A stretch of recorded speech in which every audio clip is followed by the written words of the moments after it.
말씀은 창세기 28장 1절에서 9절까지의 말씀입니다. 함께 읽도록 하겠습니다.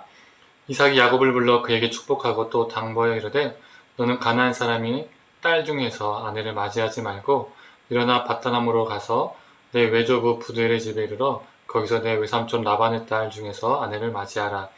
전능하신 하나님이 내게 복을 주시어 내게 생육하고 번성하게 하여 네가 여러 족속을 이루게 하시고 아브라함에게 허락하신 복을 내게 주시되 너와 함께 내 자손에게도 주사 하나님이 아브라함에게 주신 땅 곧 네가 거류한 땅을 네가 차지하게 하시기를 원하노라.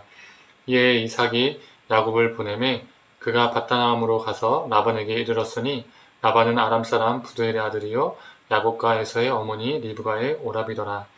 에서가 본즉 이삭이 야곱에게 축복하고 그를 밧다람으로 보내어 거기서 아내를 맞이하게 하였고 또 그에게 축복하고 명하기를 너는 가나안 사람의 딸 중에서 아내를 맞이하지 말라 하였고 또 야곱이 부모의 명을 따라 밧다람으로 갔으며 에서가 또 본즉 가나안 사람의 딸들이 그의 아버지 이삭을 기쁘게 하지 못하는지라. 이 에서가 이스마엘에게 가서 그 본처들 외에 아브라함의 아들 이스마엘의 딸이요 느바요스의 누이인 마할랏을 아내로 맞이하였더라. 아멘. 아침 묵상을 들으시는 우리 모든 성도님들에게 하나님의 은혜가 있기를 간절히 소망합니다. 축복 때문에 서로 속고 속이는 사건으로 한 가족이 풍비박산이 난 것을 우리가 지난주 말씀을 통해서 보게 됐습니다. 아버지에게 축복받지 못한 에서는 야곱을 또 죽이고자 했죠. 아버지 이삭도 모든 상황을 파악하게 되었습니다. 이삭도 자신의 가족에게 닥쳐온 이 위기 때문에 아차 싶었을 겁니다. 아니, 아차 정도가 아니라 엄청난 후회를 스스로 했겠죠. 하나님의 뜻이 아닌 자신의 뜻대로 에서에게 축복하고자 했던 그 마음과 행동이 이 비극의 시작이 되었다는 것을 깨닫게 되었을 겁니다. 이 비극이 더 처참해지는 것을 어떻게든 막아보기 위해서 이삭은 야곱을 불러서 축복하고 라반의 집으로 도주시킵니다.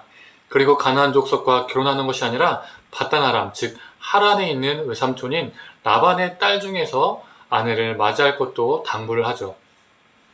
그런데 이것을 에서가 목격하게 됩니다. 6절을 보면 에서가 본즉이라고 기록되어 있습니다. 자신이 아버지 이삭한테 아버지 나한테도 그 남은 축복이 있으면 축복을 해달라고 애원을 했지만 이 이삭은 모질게 거절을 했었습니다. 그런데 모질게 거절하고 해주지도 자신한테는 않았더니 동생 야곱에게 축복을 해주는 것을 본 것이죠. 그리고 가나안 족속의 여인과 결혼하지 말라는 말도 그 당부도 듣게 되었습니다. 이때 에서의 반응은 어땠을까요? 8절에서 9절의 말씀입니다. 제가 표준세 번역으로 읽겠습니다. 에서는 자기 아버지 이삭이 가나안 사람의 딸들을 싫어한다는 것을 알고 이미 결혼하여 아내들이 있는데도 이스마엘에게 가서 그의 딸 마할랏을 또다시 아내로 맞이하였다. 마할랏은 느바요스의 누이이며 아브라함의 손녀이다. 에서는 아버지가 가나안 여인과 결혼하는 것을 싫어한다는 것을 알았고 그래서 억지로 가나안의 여인과 결혼을 합니다. 즉 아버지의 뜻을 알았고 아버지의 뜻과 정반대의 행동을 한 것이죠. 어긋나 버린 것입니다. 에서의 모습은 우리의 모습일 수 있습니다. 하나님의 뜻을 알지만 그 뜻과 정반대되는 삶을 우리가 살 수 있다는 것이죠. 하나님이 싫어하는 것, 하나님의 마음을 아프게 하는 것만 골라서 우리가 행하며 살 수 있다는 것이죠. 우리 안에 에서의 모습은 없을까요? 또 여기서 주목해야 할 것이 하나 더 있습니다. 이삭이 야곱을 불러서 축복했다고 서두에서도 언급을 했었죠. 27장에도 축복을 했는데 오늘 본문 28장에도 다시 축복을 한 것입니다. 27장에서 한 축복은 에서에게 축복을 해준다고 생각하며 했던 축복이기 때문에 다시 한번 야곱을 불러서 야곱에게 축복을 한 것이죠. 27장은 하나님의 궤도, 하나님의 뜻에 벗어난 축복을 보여준다면 28장은 하나님의 뜻이라는 궤도에서 벗어났던 그 축복이 제자리로 재수정되는 것을 보여줍니다. 하나님의 궤도로 들어와서 이삭이 야곱에게 축복을 한 것이죠. 오늘 이 짧은 본문이 우리에게 던져주는 메시지는 뭘까요? 첫 번째로 에서를 통해서 알 수 있는 것이 있습니다. 자신의 아버지의 뜻을 알았지만 그 뜻과 반대로 억지로 행동을 했죠. 우리도 하나님의 뜻을 알지만 하나님의 뜻과 반대로 하나님의 뜻에서 벗어난 그 궤도를 벗어난 삶을 살 때가 있다는 겁니다. 두 번째로 이삭을 통해서 알 수 있는 것은 하나님의 뜻에 벗어났다가 정신 차리고 다시 하나님의 궤도로 들어오는 것이죠. 우리에게 필요한 모습은 어떤 모습일까요? 바로 후자의 모습일 겁니다. 우리는 부족하고 연약해서 하나님의 궤도에서 벗어날 때가 있습니다. 하나님의 뜻이 무엇인지 알지만 내 욕심과 내 감정과 내 생각에 앞서서 하나님의 뜻과 반대로 행하며 살 때가 있다는 것이죠. 그런데 그것을 깨달았을 때 재수정하는 겁니다.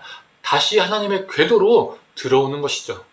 사랑하는 성도님들, 우리 모습 가운데 하나님의 뜻이라는 그 궤도에서 벗어난 모습은 혹시 있는지요? 오늘 우리의 모습을 점검해보며 혹시 벗어난 것들이 있다면 다시 원궤도로 돌아오는 우리가 되기를 간절히 소망합니다. 그래서 하나님의 뜻이 우리 삶을 통해서 이루어지기를 간절히 축원합니다. 함께 기도하겠습니다. 하나님, 에서가 자신의 아버지의 뜻을 알지만 아버지의 뜻과 반대로 행했던 그 궤도에 벗어났던 모습을 보게 됩니다. 또한 이삭을 보면서 하나님의 뜻을 그 하나님의 궤도에서 벗어났지만 다시 깨닫고 원 궤도로 돌아온 것을 보게 됩니다. 하나님, 우리가 후자의 모습이 되게 하여 주시옵소서. 연약하고 부족하기 때문에 하나님의 궤도에서 벗어날 때가 있지만 그것을 깨달았을 때 회개하고 돌이켜서 다시 하나님의 원 궤도에서 살아갈 수 있는 존재 되게 하여 주시옵소서. 감사드리며 사랑이 많으신 예수님의 이름으로 기도드립니다. 아멘.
네.